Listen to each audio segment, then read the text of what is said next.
die Dinge aufstellen. Wollen die nicht senkrecht da dran haben? So habe ich das verstanden, dass sie von beiden. Mein Name ist Clemens Kalverkamp. Mein Name ist Felix Kalverkamp, Gründer und Geschäftsführer der Firma Nexat. Geboren auf einem westfälischen kleinen Bauernhof, hat mich die Landtechnik schon in frühen Jahren gepackt. Ich habe das Glück gehabt, auf großen Landmaschinen groß zu werden, durch die Tätigkeit meines Vaters bei verschiedenen Landmaschinenherstellern und habe somit die DNA Landtechnik aufgesogen. Nach 10, 12 Jahren bei der Firma Geringhoff bin ich dann 21 Jahre bei der Firma Grimme tätig gewesen als technischer Geschäftsführer. Habe dann noch ein duales Studium bei der Firma Amazone gemacht und bin seit 2011 selbstständig. Am Anfang des Prozesses standen 3 wesentliche Fragen. Erstens, wie können wir die rasant wachsende Weltbevölkerung ernähren? Zweitens, wie können wir die hohen jährlichen Verluste an fruchtbarem Ackerboden wirksam verhindern? Und drittens, wie können wir die Landwirtschaft nachhaltig in eine positive Klimabilanz führen? Da war für uns klar, dass wir uns den ganzen Prozess Pflanzenproduktion angucken müssen. Also von der Saat bis zur Ernte und wie kann ich da im Prinzip die möglichst großen Potenziale entfalten. Und da ist das Konzept Nexat daraus entstanden. In der Konzeptphase war natürlich das Systemfahrzeug ein großes Ziel, weil es halt die Kosten für den Landwirt reduziert, weil ich ein Fahrzeug mehrfach nutzen kann, sprich für die Saat, für den Pflanzenschutz und für die Ernte.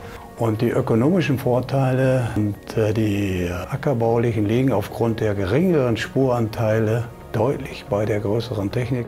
Das reduziert die Kosten für den Landwirt am Ende des Tages. Aber um eine hohe Akzeptanz zu haben, muss eine minimale Wechselzeit gewährleistet sein. Das haben wir im Konzept berücksichtigt, sodass unsere Module vollautomatisiert wechselbar sind.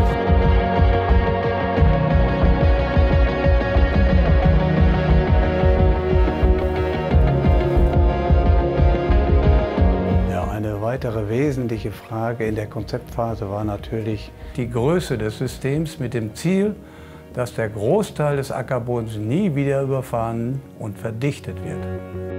Und für uns war klar, dass wir permanente Fahrgassen, also das CTF, Controlled Traffic Farming, in Zukunft sehen werden.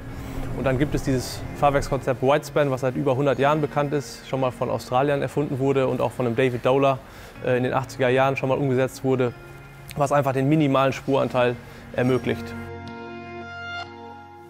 Das Resultat ist, dass große Mengen CO2 dauerhaft im Boden gebunden werden und die Bodengesundheit nachweislich erhalten und sogar verbessert werden kann. Wir haben ja von 2014 bis 2017 Konzeptphase gehabt, also verschiedene Konzepte hin und her geworfen. Und 2017 haben wir dann den ersten Prototypen ins Feld gebracht, um das Fahrzeugkonzept grundsätzlich zu validieren. Und haben dann peu à peu neue Module dazu entwickelt, sodass wir ab 2019 in den ganzjährigen Feldeinsatz gegangen sind. Genau, in den letzten 3 Jahren haben wir natürlich ausprobiert, ob dieses System in einem Praxiseinsatz nutzbar ist. Das war der Fokus am Anfang und ich sag mal, gerade die letzten 1, 2 Jahre war hauptsächlich die Dauerhaltbarkeit nach oben zu bringen, sodass wir jetzt an einem Punkt sind, wo wir die Dauerhaltbarkeit so weit haben, dass wir eine Vorserie starten können.